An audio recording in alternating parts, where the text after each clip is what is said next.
Apa yang menjadi pembeda berhasil dan berbuah? Ada 3 yang menjadi pembeda. Yang pertama, orang berhasil berporos pada diri sendiri.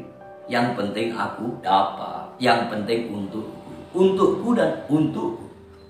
Orang yang berbuah berporos pada orang lain. Bagaimana hidupnya bisa dinikmati orang lain. Bagaimana hidupnya bisa mempermuliakan Tuhan lewat sesama. Itu orang yang berbuah. Lihat pohon yang berbuah, dia tidak bisa menikmati buahnya, tapi orang lain melihat dan membeli, mengambil dan dinikmati.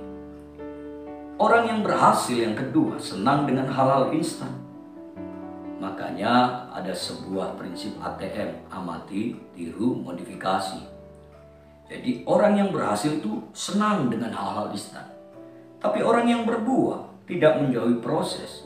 Dia cenderung memeluk proses, menghampiri proses, tidak pernah menengking proses, tidak pernah lari dari proses.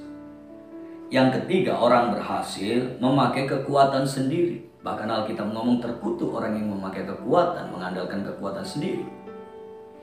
Karena ketika dia berhasil, dia bisa bicara, karena aku, karena kepintaranku, karena uangku, semuanya aku. Tapi orang yang berbuah, itu cirinya orang yang tinggal di dalam sumber, tinggal di dalam Kristus, tinggal di dalam Tuhan. Kenapa banyak orang tidak suka untuk berbuah, lebih condong ke berhasil? Karena sebenarnya orang yang berbuah itu harus melewati proses, memeluk proses. Ini yang kadang-kadang kita hindari.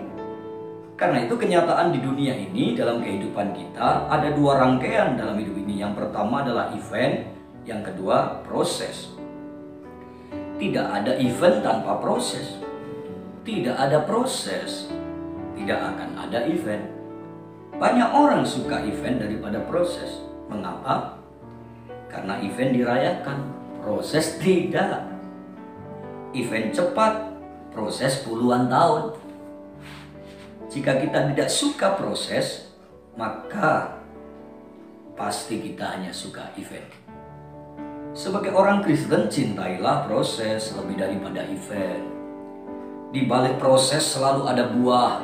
Jika kita tidak jadi orang Kristen yang suka proses, kita akan menjadi orang Kristen karbitan. Kita akan menjadi orang Kristen yang mandul. Kita akan menjadi orang Kristen yang tidak menghasilkan buah.